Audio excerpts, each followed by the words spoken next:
I planted carefully. I watered on time. I followed every rule I was taught. And still, nothing worked. Plants stayed small. Leaves turned pale. Growth stalled, no matter what I added. At first, I blamed myself. The seeds, the weather, the fertilizer. Then I realized the truth. The problem wasn't what I was doing. The problem was what I was standing on. The soil wasn't tired. It wasn't dry. It was dead. If your soil feels hard, lifeless, or exhausted, you're not alone. Most land doesn't die because it's bad soil. It dies because we took from it for too long and forgot how nature rebuilds itself. That before chemical fertilizers ever existed, farmers already had a solution. Not in factories, not in bags, but in plants themselves. For thousands of years, ancient growers, from Roman farmers to indigenous civilizations, used specific plants to crack open hard soil, pull nutrients from deep underground, and leave the land richer for the next crop. That knowledge faded. Today, we're bringing it back. In this video, we're sharing 10 powerful plants that revive dead soil naturally, often up to 3 times more effectively than synthetic fertilizer, because they don't just feed plants. Stay until the end, because the number 1 spot is worth more to your garden than gold. 10. Buckwheat, Fast Soil Recovery. At first glance, buckwheat looks ordinary, almost fragile. But in exhausted soil, it's one of the fastest healers nature has ever designed. Buckwheat is speed. In just 30 days, it can turn bare ground into living cover. Its dense canopy shades the soil, reducing weed pressure by up to 90%, while its fine roots spread quickly through the topsoil. But buckwheat doesn't just cover the ground, it feeds it. As it grows, buckwheat releases organic acids that unlock phosphorus bound in depleted soil, boosting availability by 20 to 30% in a single cycle. When cut down, its soft stems and tissues break apart fast, becoming readily available organic matter that fuels microbes and jumpstarts soil biology without compaction or nutrient burn. This isn't new. Medieval farmers across Europe relied on buckwheat as a short-season crop to restore poor soils where wheat failed, often preparing the land for the next planting without manure. Buckwheat doesn't rebuild soil deeply. It resets it, fast enough to give tired land a second chance, right when it needs it most. 9. Sunflowers, Nutrient Lifters. Sunflowers are often planted for beauty, but beneath the surface, they work like quiet engineers. Sunflowers don't just face the sun. Their strong taproots can reach 5 to 10 feet deep, pulling water and nutrients from soil layers most plants never touch. As those roots grow, they loosen compacted ground and lift nitrogen, potassium, and trace minerals back into the active soil zone. When sunflowers die back, their roots and stalks break down, returning nutrients near the surface and feeding soil microbes. This process, nutrient lifting, helps rebuild fertility without adding fertilizer. Above ground, sunflowers stabilize soil, reduce erosion, and support pollinators. Below ground, they improve water infiltration and soil structure for the next crop. Indigenous farmers understood this long before modern science, growing sunflowers not just for food, but as part of systems that kept land productive over time.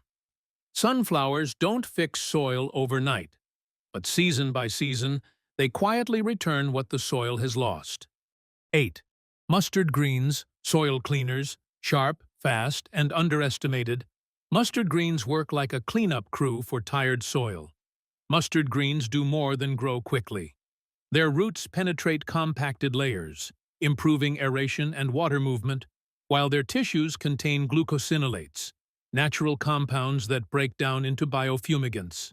These suppress harmful nematodes and soil-borne pathogens, often reducing pest pressure by 30 to 50% in a single season. But mustard also feeds the soil. When chopped and incorporated while still green, it acts as powerful green manure, adding readily decomposable biomass that boosts microbial activity and releases nitrogen and sulfur, two nutrients commonly depleted in exhausted fields. Studies show mustard residues can increase soil microbial respiration and available nitrogen within weeks. In certain conditions, mustard even assists with phytoremediation, helping draw up heavy metals like lead and cadmium from contaminated soils, an added benefit in damaged land. This strategy isn't new.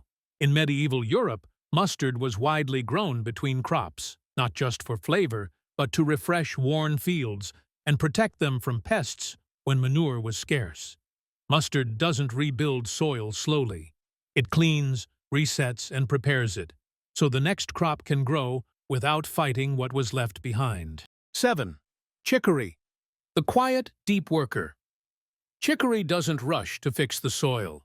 It goes where the damage actually is. Chicory works slowly, but deeply. Its powerful taproot can reach 6 to 10 feet, penetrating hard, compacted layers that stop most crops cold. As it grows, that root opens permanent channels in the soil, improving drainage, aeration, and root access for everything planted after it. But chicory doesn't just change structure, it also feeds the system. By pulling calcium, potassium, and micronutrients from deep layers and returning them to the surface through leaf litter and root decay, chicory steadily rebuilds nutrient balance over time.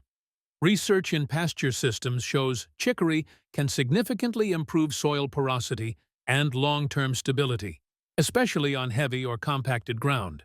This plant has a long history. In medieval Europe, chicory was grown in meadows and monastery fields, not only as forage and medicine, but as a way to keep land productive where repeated grazing had hardened the soil. Chicory isn't dramatic.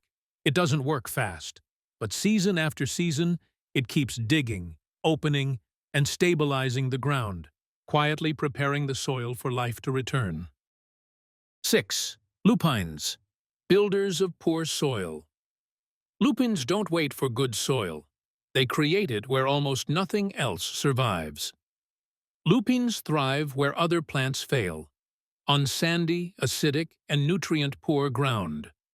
Beneath the surface, their roots form a partnership with nitrogen-fixing bacteria, pulling nitrogen straight from the air and converting it into plant-available nutrients. In degraded soils, lupines can add the equivalent of 80 to 150 pounds of nitrogen per acre per year, without a single bag of fertilizer. At the same time, their deep taproots push into compacted layers, cracking hard soil open and improving aeration and water infiltration. As those roots decay, they leave behind channels that future crops can follow, making once hostile ground easier to farm season after season. What looks like a decorative flower is actually a soil repair specialist working underground. This role is not new. In medieval Europe, lupines were grown on marginal lands where grains struggled. Farmers valued them not for beauty, but because fields planted after lupines consistently produced better harvests, with less manure. Lupines don't fix soil overnight, but in places where fertility is gone, they rebuild it quietly, one root, one season at a time. Hairy vetch, living mulch with power. Hairy vetch rarely gets attention, but underground, it does some of the most important work in soil recovery. Hairy vetch works quietly but effectively. Its roots host nitrogen-fixing bacteria that can supply the soil with the equivalent of 100 to 200 pounds of nitrogen per acre per year, feeding not just itself, but the crops that follow. Above ground, vetch grows fast and dense, forming a living blanket that suppresses weeds, reduces evaporation, and protects soil from erosion. When cut back or winter-killed, that biomass turns into soft, carbon-rich mulch, slowly releasing nutrients while holding moisture in place. This combination, nitrogen input, organic matter, and surface protection, creates ideal conditions for soil microbes. Studies consistently show crops planted after hairy vetch develop stronger root systems, healthier leaves, and improved resistance to disease even without synthetic fertilizer. This approach isn't new.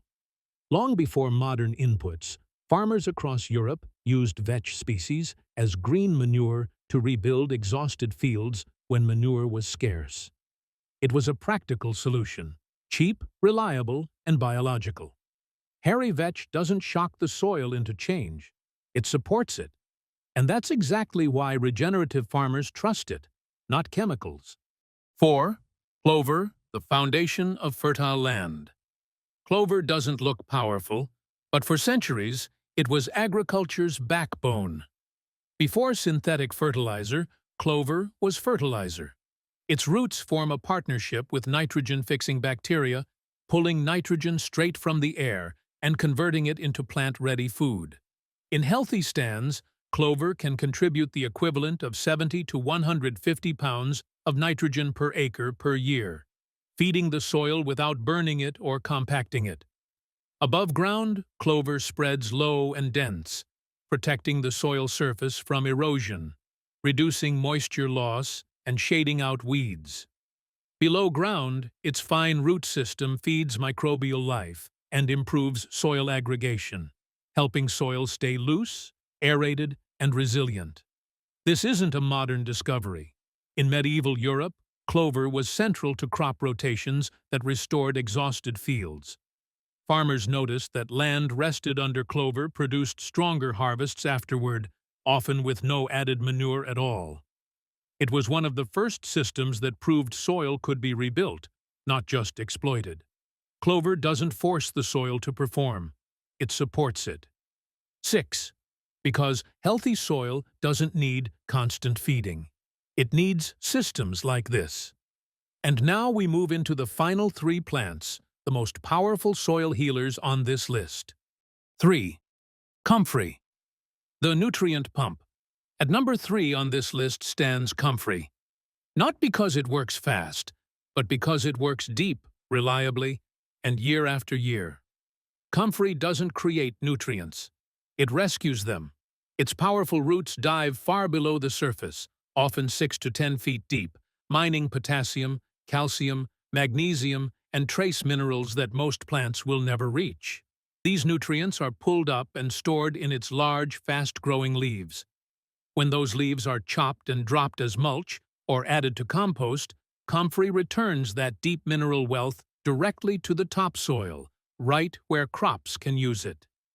This process steadily improves soil fertility without importing anything from outside the system. Studies show Comfrey biomass is especially rich in potassium, making it invaluable for fruiting plants, orchards, and long-term garden systems. Each cut adds organic matter, feeds microbes, and improves moisture retention, cycle after cycle. So why is Comfrey ranked number 3? Because Comfrey does not break compacted soil quickly, and it does not fix nitrogen from the air. On its own, it won't reset dead soil. But once soil structure is opened and biology is active, Comfrey becomes one of the most powerful tools for long-term nutrient cycling. It doesn't heal soil overnight. It keeps soil alive. And that's why Comfrey earns its place among the final 3, quietly pumping nutrients upward, season after season. 2. Daikon radish, nature's soil drill. The fastest way to break dead soil open without destroying it. Daikon radish works fast. Its long taproot drives straight down through clay and compacted ground, often reaching 12 to 20 inches, acting like a living drill where machines would normally be used. As that root grows, it forces open hard soil layers, creating vertical channels that allow air and water to move again. When the plant dies back, the root decomposes underground, leaving behind those same channels, now filled with moisture, oxygen, and microbial life. Farmers call this biological tillage. No machines, no soil inversion, no damage to soil structure. Just biology doing the work. These channels don't disappear after one season. They become pathways for future roots, dramatically improving drainage, reducing surface runoff, and helping soil warm faster in spring. Studies consistently show improved infiltration and root penetration in crops planted after Daikon radish. So why is Daikon ranked number 2? Because while it opens soil faster than almost any other plant, it doesn't feed the soil long-term. It doesn't fix nitrogen, and once its job is done, its role largely ends. Daikon radish opens the door. Other plants build the house. That's why it earns the second spot, a critical step between dead soil and living soil, but not the final one. 1.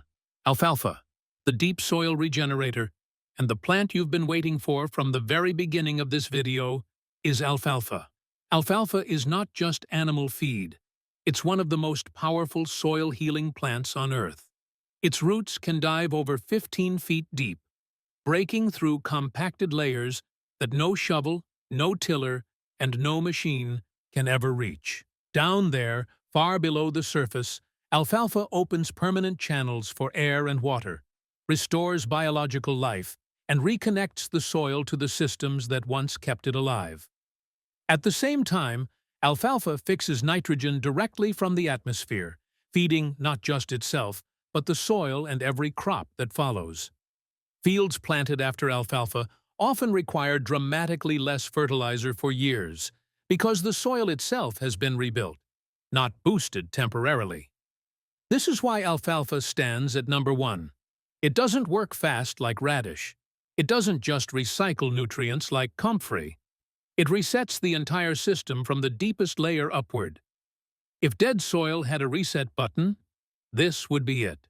Which of these plants would you trust to bring your soil back to life? Tell us in the comments. If this helped you, like the video, subscribe, and share it with someone who's struggling with tired soil. Because the real revolution doesn't start on store shelves. It starts in the ground.